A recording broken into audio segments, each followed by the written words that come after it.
Hey guys, good evening and welcome to Devbhoomi career point. आशा करता हूँ आप सभी लोग स्वस्थ होंगे, काफ़ी अच्छी आपकी स्टडी चल रही होगी। तो उत्तराखंड की महान विभूतियाँ ये सीरीज काफ़ी लंबे समय से डिसकंटिन्यू थी, बट इसको मैं आज कंटिन्यू कर रहा हूँ और आने वाले समय में आपको उत्तराखंड की अन्य महान विभूतियाँ जिनको हमने कवर नहीं किया है इस सीरीज में आगे मिलने वाली हैं।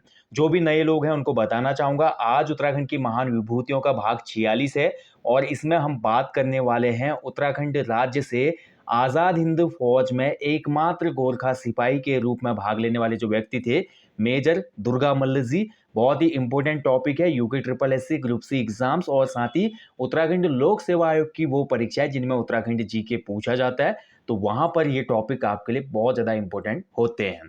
तो उत्तराखंड की महान विभूतियां, जो नए लोग हैं, अगर आपने फॉलो नहीं किया है प्लेलिस्ट में जाके आप पूर्व वीडियोस देख सकते हैं जिसमें मैंने बहुत से उत्तराखंड की विभूतियों के बारे में उल्लेख किया है। और बाकी देखिए, काफ़ी लंबे समय के बाद चैनल पे भी वीडियो आया है और ये सीरीज कंटिन्यू हुई है, बट आने वाले समय में आपको लगातार अब वीडियोस दी जाएंगे, टेस्ट सीरीज कंटिन्यू हो जाएंगी क्योंकि आपका 30 जून को आबकारी सिपाही परिवहन सिपाही का एग्जाम है। काफ़ी लोगों को क्वेरी थी कि इसका एडमिट कार्ड आया नहीं, आज कल या परसों में एडमिट कार्ड इसका आ जाएगा। बाकी 14 जुलाई को राज्य का सबसे बड़ा एग्जाम है उत्तराखंड पीसीएस प्रारंभिक परीक्षा, जिसके लिए करंट अफेयर्स की कुछ महत्वपूर्ण टेस्ट या क्लासेस मैं आपको अवेलेबल कराऊंगा यहाँ पे यूट्यूब पे, तो आप लोग क्लासेस को फॉलो ज़रूर कीजिएगा। बाकी देखिए, आज डिस्कस करेंगे उत्तराखंड की महान विभूतियों में एक महत्वपूर्ण नाम हमारे मेजर दुर्गा मल्ल जी को। लेकिन आगे बढ़ने से पूर्व हम जानेंगे, आप सभी को पता है आज़ाद हिंद फौज का जो गठन था ये हमारा सुभाष चंद्र बोस और इसके अलावा रास बिहारी बोस के नेतृत्व में किया गया था। और आज़ाद हिंद फौज में गढ़वाली जो सैनिक थे उनका क्या योगदान था, इसके बारे में भी थोड़ी सी जानकारी ले लेते हैं भैया। तो सबसे पहले आपको पता ही है, आज़ाद हिंद फौज के गठन के समय उसमें लगभग 2500 सैनिक गढ़वाली थे और उन 2500 सैनिकों में हमेशा एग्जाम में क्वेश्चन भी बनता है कि कौन से जो कमांडर थे वो कहाँ पे थे। तो कुछ ब्रीफ यहाँ पे मैं आपको एक जानकारी दे रहा हूँ इसके बारे में। सबसे पहले जानते कि जो आज़ाद हिंद फौज थी, क्योंकि आज़ाद हिंद फौज को थोड़ा बहुत जानना ज़रूरी है, तब जाके हम शहीद दुर्गा मल्ल जी के बारे में यहाँ पर जान पाएंगे। तो आज़ाद हिंद फौज में गढ़वालियों का खासकर योगदान रहा था और जो सुभाष चंद्र बोस थे ना, वो पहाड़ी सैनिकों पर बहुत ज़्यादा विश्वास करते थे। उनको पहाड़ी सैनिकों के जो गुण थे, निष्ठा थी और विश्वास पात्रता थी, इस पे बहुत भरोसा था, इसलिए पहाड़ी सैनिकों को उन्होंने उच्च पदों पर आसीन किया था। गढ़वाल राइफल्स की 2 बटालियन आईएनए में शामिल हुई थी आज़ाद हिंद फौज में। पहली बटालियन थी 2/18 और दूसरी बटालियन थी 5/18। दोनों पॉइंट याद रखना दोस्तों, कभी एग्जाम में क्वेश्चन बन सकता है कि आज़ाद हिंद फौज में उत्तराखंड की गढ़वाल राइफल्स की कौन कौन सी बटालियनों से सैनिक शामिल हुए थे। तो 2/18 और 5/18। और 2/18 से ही आपको पता है उत्तराखंड के एक महान नायक वीर चंद्र सिंह गढ़वाली, जिनको पेशावर कांड का नायक भी कहा जाता है, वो भी 2/18 से ही थे। अब बात करें आज़ाद हिंद फौज में टोटल कितने गढ़वाली सैनिक शामिल हुए थे, तो कुल मिलाकर 2500 गढ़वाली सैनिक आज़ाद हिंद फौज में शामिल हुए थे, जिसमें कुछ महत्वपूर्ण नाम थे दोस्तों। मैं आपको बताना चाहता हूँ। चंद्र सिंह नेगी जी थे इसमें, उसके अलावा बुद्धि सिंह रावत जी थे, पीएस रतोगी जी थे, पदम सिंह गुसाई जी थे, और भी इसमें बहुत से नाम थे जहाँ से एग्जाम में क्वेश्चन पूर्व में बने हैं। तो सबसे पहले देखिए, आपको याद रखना है 2 बटालियन गई थी आज़ाद हिंद फौज में गढ़वाल राइफल्स की, 2/18 5/18। टोटल 2500 सैनिकों ने पार्टिसिपेट किया इसमें और 600 सैनिक इसमें शहीद भी हो गए थे। अगर पहला नाम मैं इसमें लूँ तो लेफ्टिनेंट चंद्र सिंह नेगी जी जो थे, इनको सिंगापुर में ऑफिसर ट्रेनिंग जो हमारा स्कूल था उसके कमांडर नियुक्त किए गए थे। ठीक है, क्वेश्चन कभी बन सकता है कि उत्तराखंड के कौन व्यक्ति सिंगापुर में अधिकारी प्रशिक्षण विद्यालय के कमांडर नियुक्त किए गए थे, तो ये हमारे थे लेफ्टिनेंट चंद्र सिंह नेगी जी। इसके बाद बात करते हैं दोस्तों मेजर देव सिंह दानू जी। देखिए, मेजर देव सिंह दानू जी जो थे वो सुभाष चंद्र बोस की व्यक्तिगत सुरक्षा यानी कि पर्सनल सिक्योरिटी बटालियन के कमांडर थे। और ऐसे ही बात करें लेफ्टिनेंट कर्नल बुद्धि सिंह रावत जी को सुभाष चंद्र बोस के व्यक्तिगत सर्वोच्च पदाधिकारी के तौर पे चयनित किया गया था। यहीं पे बात करते हैं पीएस रतोगी जी। रतोगी जी से क्वेश्चन बनते हैं, तो लेफ्टिनेंट कर्नल पीएस रतोगी जी प्रथम बटालियन के कमांडर थे, ध्यान रखेंगे। और साथ ही मेजर पदम सिंह गुसाई जी को सुभाष रेजिमेंट की 3री बटालियन का कमांडर नियुक्त किया गया था। इसके अलावा 1944 में वर्मा अभियान होता है दोस्तों, रतौड़ी जी की बटालियन अराकान फ्रंट की कार्रवाई यहाँ पे होती है। अब बहुत सी मतलब ये एक विस्तृत टॉपिक है, आज़ाद हिंद फौज में उत्तराखंड का योगदान। इस पे मैं आपको एक अलग से टॉपिक दे दूंगा, तब आपको समझ में आएगा। अब हम सीधे आज के टॉपिक पे स्विच करते हैं। आज हम बात कर रहे थे उत्तराखंड के पहले आईएनए में शामिल गोरखा सैनिक हमारे दुर्गा मल्ल जी, मेजर दुर्गा मल्ल जी। तो इनके जीवन परिचय की बात करते हैं तो 1 जुलाई 1913 को इनका जन्म हुआ था। इनका जन्म हुआ था डोईवाला, देहरादून में। पिता का नाम था भाई गंगाराम मल छेत्री जी, जो कि गोरखा राइफल्स में ही पहले नायब सूबेदार थे। इनके पिताजी भी जो थे गंगाराम मल्ल छेत्री जी, वो पहले ही गोरखा राइफल्स में नायब सूबेदार भी थे। ठीक है। और इनकी माता जी का नाम पार्वती देवी छेत्री था। बचपन से ही काफ़ी प्रतिभावान थे, बहादुर थे, एक्टिव रहते थे सभी जो भी स्कूल एक्टिविटीज़ होती थी। और इनकी जो प्रारंभिक शिक्षा हुई वो गोरखा मिलिट्री मिडिल स्कूल से हुई थी। ठीक है।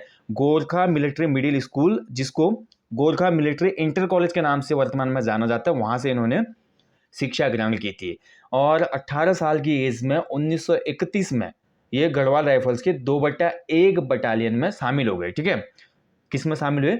गढ़वाल राइफल्स के 2/1 बटालियन में। अब बात करेंगे गोरखा राइफल्स है, ये गढ़वाल राइफल्स नहीं है। अभी हमने ऊपर बात किया गढ़वाल राइफल्स की 2 बटालियन थी, लेकिन गोरखा राइफल से जाने वाले ये पहले सैनिक थे। इस चीज़ का ध्यान रखेंगे आप। ठीक है।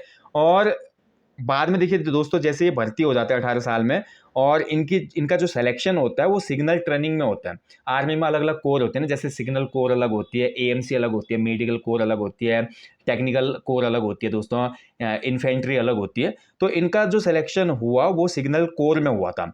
10 वर्ष इन्होंने सेना में सेवा दी अच्छी खासी। उसके बाद 1941 में दुर्गा मल्ल जी की जो सेना की टुकड़ी थी वो सिकंदराबाद पहुंचती है, और वहां से उनको विदेश जाना था। उस समय सैनिक धर्म को निभाते हुए ये विदेश की तरफ अपनी बटालियन के साथ मलाया की तरफ प्रस्थान करते हैं। ये 1941 की बात चल रही है।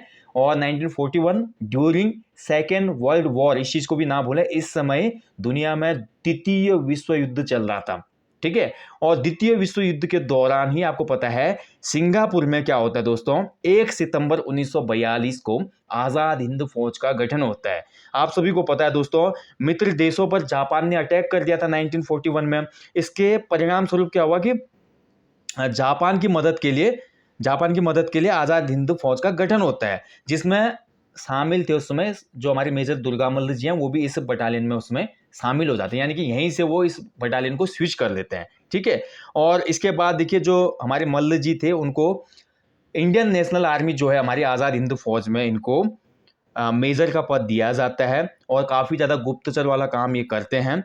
बाद में क्या होता है, 27 मार्च 1944 को गुप्तचर का ये काम कर रहे होते हैं, और इसी दौरान दोस्तों अमूल्य सैनिक जो सूचनाएं होते हैं उनको एकत्रित करते समय दुर्गा मल्ल जी को शत्रु सेना, यानी कि जो उसमें अन्य अलायंस थे वो लड़ रहे थे, वो शत्रु सेना क्या करती है, हमारी इनको पकड़ लेती है।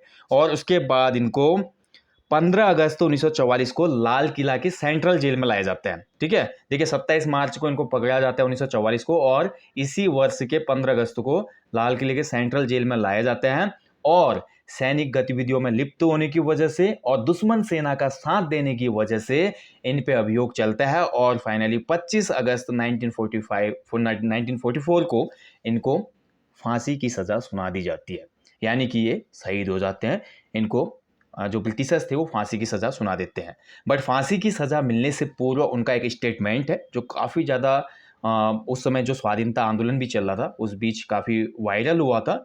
इन्होंने बोला था कि मेरा बलिदान व्यर्थ नहीं जाएगा, भारत अवश्य आज़ाद होगा। कभी देखिए डिक्टो क्या होता है, आपका स्टेटमेंट आ जाता है एग्जाम पेपर में कि इनमें से किस व्यक्ति ने ये स्टेटमेंट दिया था, या उत्तराखंड के किस सैनिक ने ये स्टेटमेंट दी थी, मेरा बलिदान व्यर्थ नहीं जाएगा, भारत अवश्य आज़ाद होगा। ऑप्शन आ जाएंगे वहाँ पे आपके, मेजर दुर्गा मल्ल जी, चंद्रसिंह गढ़वाली जी, पितृशरण रतौड़ी जी, ऐसे ऑप्शन आ जाएंगे। तो आपको याद रखना, कभी कभी ऐसे क्वेश्चन भी फंस जाते हैं। ठीक है। तो ये थी भाई इनकी एक संक्षिप्त जर्नी। कुल मिला के सारांश में बोलूँ तो ये भर्ती हुए थे ब्रिटिश सेना में ही, गोरखा राइफल्स में, उसके अलावा जब इनकी 10 साल की सर्विस हो गई तो देश में और जो हमारा सेकेंड वर्ल्ड वॉर चल रहा था उसमें इन्होंने फिर आज़ाद हिंद फौज को ज्वाइन कर लिया। नेताजी के नक्शे कदम पे चले और उन्हीं की हेल्प करते हुए यहाँ पर सेना के द्वारा पकड़े गए, विपरीत सेना के द्वारा, और इसके एवज में इनको फांसी की सजा सुना दी गई दोस्तों। बट इनको भारत सरकार ने काफ़ी ज़्यादा रिकॉग्नाइज किया।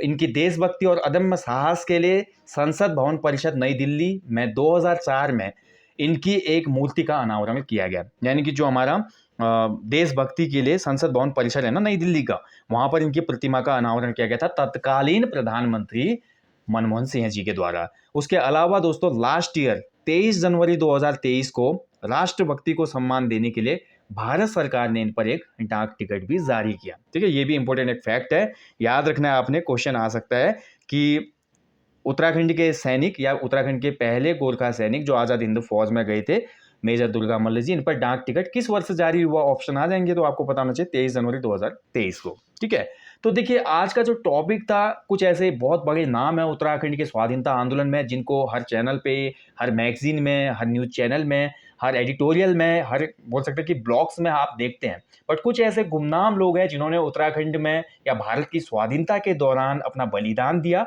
बट वो आज उतना रिकॉग्नाइज नहीं हुए हैं। तो उसी कॉन्टेक्स्ट में कह सकते हैं दोस्तों, आज मैंने ये नाम पिक किया था इस सीरीज में। हम जो शहीद मेजर दुर्गा मल्ल जी थे, देहरादून डोईवाला से रिलेट करते हैं। तो ये टॉपिक आपको अच्छा लगा तो चैनल को लाइक करना, शेयर करना और सब्सक्राइब करना ना भूलें। और आगे भी आपको ऐसा ही अच्छा कंटेंट चैनल पे मिलता रहेगा। ध्यान रखेंगे दोस्तों, इनसे जुड़ा सबसे महत्वपूर्ण पॉइंट, फैक्ट मैं पहले ही वीडियो में बता चुका हूँ, मेंशन कर चुका हूँ थंबनेल पे भी। ये आज़ाद हिंद फौज के पहले गोरखा सैनिक थे, यानी कि आज़ाद हिंद फौज में शामिल होने वाले पहले गोरखा सैनिक का श्रेय जाता है मेजर दुर्गा मल्ल जी को। ओके, तो दोस्तों यहीं पे टॉपिक को समाप्त करता हूँ, काफ़ी लंबा ये टॉपिक हो चुका है। बाकी देखिए, जिन लोगों का 30 जून को एग्जाम है आबकारी सिपाही, परिवहन सिपाही का, उन लोगों के लिए टेस्ट सीरीज एप्लीकेशन स्टोर पे है। इस वीडियो के डिस्क्रिप्शन बॉक्स में आपको टेस्ट सीरीज का लिंक मिल जाएगा, या आप हमारे एप्लीकेशन पे विजिट करके स्टोर से टेस्ट सीरीज ले सकते हैं। बाकी जल्दी आपसे मुलाकात होगी नेक्स्ट सेशन में। अपनी अच्छे से मेहनत करते रहिए दोस्तों, अपने आप पे विश्वास रखिए, एक दिन आप सफल जरूर होंगे। सफलता आपसे मांगती है मेहनत और पेशेंस और साथ ही दृढ़ता। ये 3 आपके बिंदु कायम रहेंगे तो एक न एक दिन आपका गवर्नमेंट जॉब का सपना जरूर पूरा होगा। इसी विश्वास के साथ दोस्तों जल्दी मुलाकात होगी नेक्स्ट सेशन में। टिल देन अपना ध्यान रखें। जय हिंद, जय देवभूमि।